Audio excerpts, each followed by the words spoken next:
So we had this awesome trip here in Japan. It's our last day.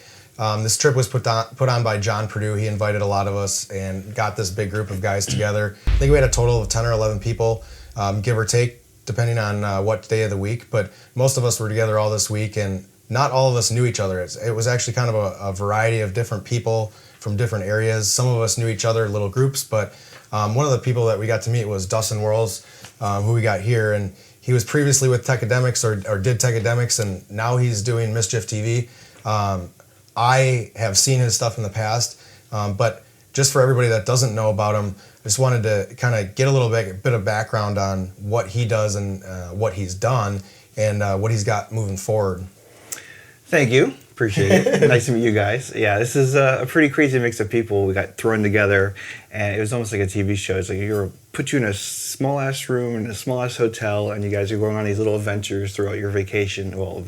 Tons of and see how you guys get along, and everybody had cameras. So it was pretty cool. Everybody got along, basically. I produced a street racing series called Mischief back in 2002, before you guys were pretty much born. So 2002, 2006, we sold 1 million DVDs worldwide under the name Techademics. The series is called Mischief, and I left Mischief in around 2007. DVD market was dying, and so I decided to do my own thing, separate from Techademics, and it's called the new company's called MischiefTV. And now we were ahead of the DVD game in the beginning. Now everybody is way ahead of us on YouTube. We got on YouTube far later than everybody else did because we were following the DVD model for so long. That's all we knew. And so all Mischief 1 through 7 produced 7 DVDs. I'm currently remastering them and putting them on YouTube for everybody to see. So we have a lot of new fan base now that never seen the DVDs. I don't even play DVDs anymore. So DVDs out of print, so now everybody will be able to see them for free on YouTube. Yeah, it was awesome. I mean, I even got messages from some of my close friends saying like, oh, MischiefTV, I love that, and cool. I've been following them forever, and I love Dotto, and I love all the stuff that they've done. We've been around for a while. Yeah, so that's really cool. And we had a bunch of different guys. We also had Richard from Red Pants along, John Purdue from Modesta along with his partner Cougar. Cougar. We had Nick Oakes. That's his real name, Cougar. That's what we say. And also Connor Harrison from Detailing, CH Detail, and then also David Heller with Center Scene and also InMotion. So a lot of us are detailers, and we are kind of part of the network. Obviously, there's some that aren't, like Dustin. But what got you into cars? Like what made you what made you start Mischief? Because you did like Gumball, you've done all sorts of different stuff. That's Midnight Racing too. That was one of the Midnight Club. Yeah. I was always into cars when I was little. You start off with Hot Wheels, and then just I guess in my middle school years picked up a video camera. Yeah. I think this was Betamax back then. My God, man, aging myself. So yeah, I would run around with the camera, and I would do.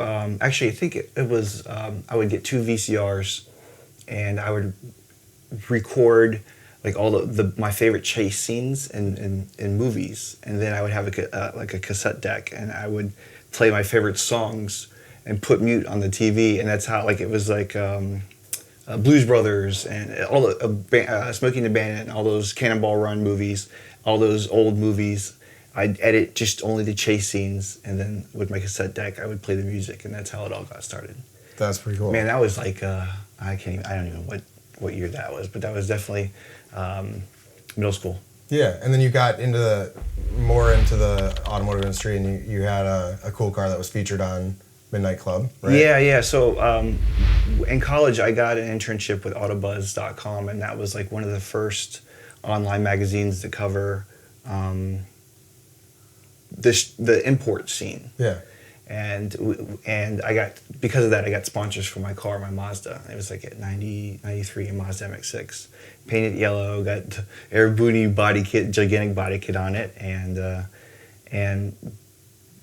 trying to get a job right after college with Rockstar Games. Yeah. And they said, hey, your car looks like we want to use your car for the cover of Midnight Club. you interested? Of course I'm interested. Yeah. So we that's how I got the car on the cover, because I was trying to get a job with them. That's But probably this is like when yeah. this is like when they were first starting, so they didn't pay shit. So I think it was a $30,000 salary, but it cost of living in New York was more than that, so we'd have to get 2 jobs. You know? Yeah. So now of course they're blown up. So, but that's awesome. yeah. Man. So with Mischief TV kind of continuing on now, not only just uploading your other stuff, what do you have planned for the future of Mischief? So I was sick for a period of 7 years, was different stomach operations. I'm fine now, but it just took a lot out of me. So I have probably, since 2006, Gumball, I have, that would be 14 years of unreleased footage. So you're gonna. So be I want to. to, yeah. And when I started feeling better, I started getting overwhelmed, because when you have 14 years of footage, like what to release next. And then I realized this year everybody wants to see our old stuff that hasn't done. So that's why I wanted to get all our movies on YouTube first, and then figure out, like, this will be one of the videos. It's probably in February, this whole trip, and then start with the old stuff. That's awesome. awesome. Just get our best stuff out there now, and then and go from there. Well, InMotion is just getting started. We're looking at covering automotive culture, the people, the cars, kind of. We network and do so much stuff with different shops and different people in the industry, not only automotive but the detail industry, that we just thought it would be a great opportunity to kind of kick off a channel and cover all the different things we do. This is great. We've been doing so much stuff and not doing it for so long, and just kind of sat back and thought, man, this would be really cool for people to see, and they don't see half the things that we do besides a couple Facebook posts and things like that. So we're really stoked that we got to meet you. Yeah. And awesome. I totally appreciate you kind of sitting down and talking with us, and hopefully we can get together and do some events and different things in the future too, and check you out. Definitely. I appreciate it, man. No problem. We had a great time. Nice to meet you too, man. Yeah, you too. Cameraman!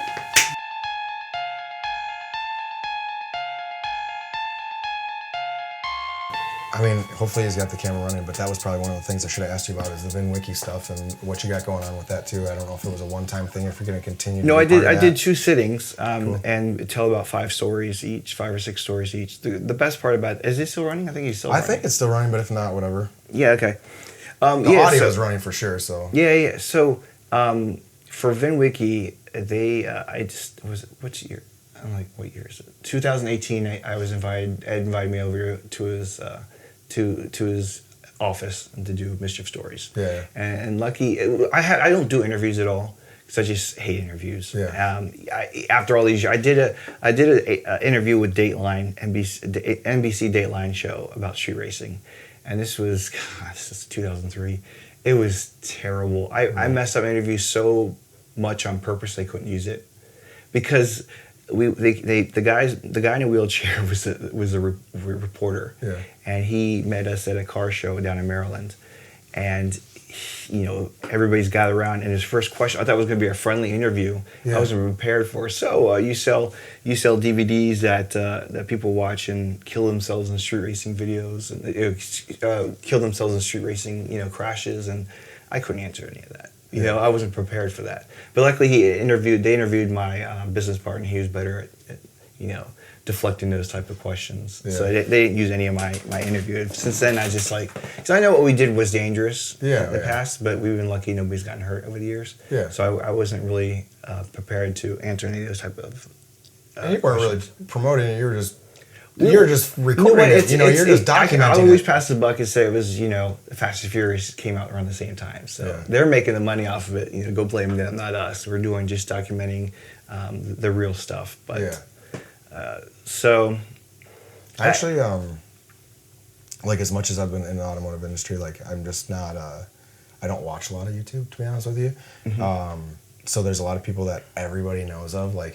I don't watch as much YouTube as my brother does. So he's like, hey, check this out. I'm not familiar with a lot of the real famous YouTube people. Me either. I mean, when we were at SEMA, I got a chance to meet Tavares. Which he's real big right now. Yeah, of course. And I had no clue who he was, but super nice guy. And it happens quite a bit. I mean, we get to work on a lot of really cool cars and network with a lot of cool people, so we interact with these people a lot. And every time I walk up, you know who that is? I have no clue. Which is fine because they don't know who I am It seemed either. like in the last couple of years there were so many of them. Yeah. So many of these YouTube channels that became really popular, and it's crazy because they have to become popular. You have to come out with a story Monday through Friday, like 5 times a week. Coming up with something new. So they have to keep on outdoing each other. There's got to be a plateau that they hit. And you just got to keep releasing a lot of content. I mean, right? I mean, because How if do you you go outdo it? you can go stagnant pretty quick. Exactly, It seems you like. can. We're just bullshitting. Did you record that all? We didn't have sex. That's awesome because we actually had good Hi, conversation. Mr. Red Pants.